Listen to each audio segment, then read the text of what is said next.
Thank you very much, Frankie. Those snow squalls that you've been talking about north of the city, well, now that means some school bus cancellations in Simcoe County, where there are those warnings in effect.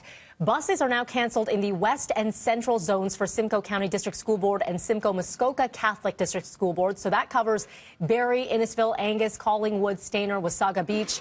All the details on our website, bttoronto.ca/storm center. Should any more come in, we'll let you know.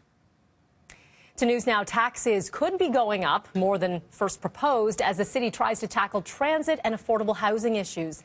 The mayor making his pitch yesterday at the Canadian Club of Toronto. He's looking for increases to his city building fund that is already in place. That would mean an annual hike of 0.5% from 2017 to 2021.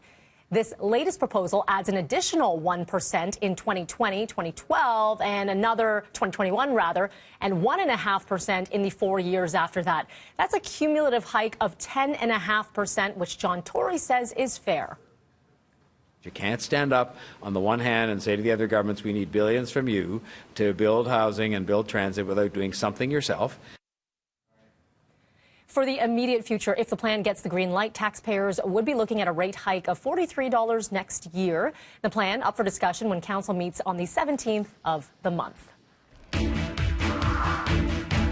Well, air quality in Sydney, Australia, getting worse by the day as fires continue to ring around the city.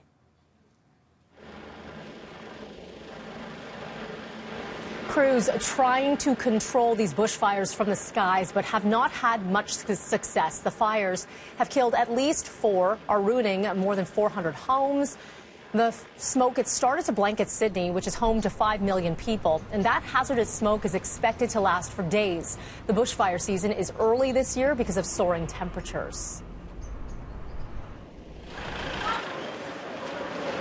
In Samoa now, closing all non-essential public and private services for 2 days to combat a measles epidemic that has killed more than 60 people, mostly babies and young children. Medical teams going door to door this week to vaccinate families who are susceptible to this disease. So far, more than 4,200 people have been infected in the Pacific Island nation of about 200,000 people. 2 people are dead after shooting at the historic military base at Pearl Harbor, and a 3rd victim is in stable condition in hospital. Officials say a shooter was a U.S. Navy sailor and died from an apparent self-inflicted gunshot wound. All 3 victims were civilians working for the U.S. Department of Defense. The motive is still unknown. The incident happened 3 days before the 78th anniversary of the December 7th, 1941 attack on the naval base that led the U.S. to enter World War II. We are sitting at 6:36 right now, going downstairs to Roger and Mike.